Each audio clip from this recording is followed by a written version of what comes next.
анткени биздин кыргыз акын аялдардын келечек кесибин Борбордук Азия университетинен тапкан Адинай Мукамбетова байланыш жана массалык маалымат каражаттары багытында билим алды. Дипломдук ишин алдыда улана турган илим изилдөөсүн дагы өз элинин оозеки чыгармачылыгына багыттаганы турат.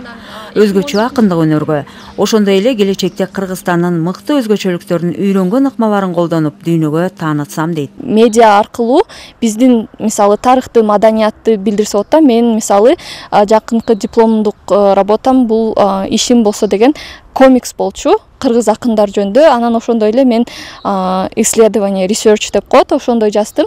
Анан кийинки мен ошо Кыргызстандын келечегине салым кошуум бул ошо медиа аркылуу биздин маданиятты тааныштыруу. Эл аралык деңгээлдеги кесиптик билим өз мекенине жалпы адамзатка пайда алып келгидей болуусу кажет.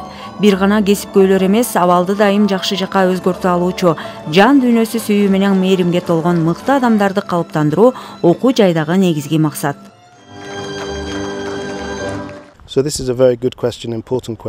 Расмий жарнамаларыбызда университеттин билим берүү акысы 1 жылга 8.000 АКШ доллары деп айтылат. Бирок биз түшүнөбүз, андай каражатты төлөй алчулар аз. Биз студенттерди кабыл алууда алардын финансылык абалына эмес, жөндөмүнө, талантына карайбыз. Ага жараша демирүүчүлөрдү издеп окуу мүмкүнчүлүгүн түзөбүз. Буга чейин 200 бүтүрүүчүлөрүбүз узап 40% учурда чет өлкөлүк Браун, Кембридж өңдүү белгилүү окуу жайларда магистратурада окуп жатышат. Калганы өз ишкердигин баштап, ошондой эле бизге келип окутуучулук кылгандар да бар. Билим алуу оңой эмес, ийне менен кудук казгандай. Ага чыдап, бул салтанаттуу күнгө жеткен кесип ээлери эл аралык жогорку билимин тастыктаган дипломдорун колдоруна алышты.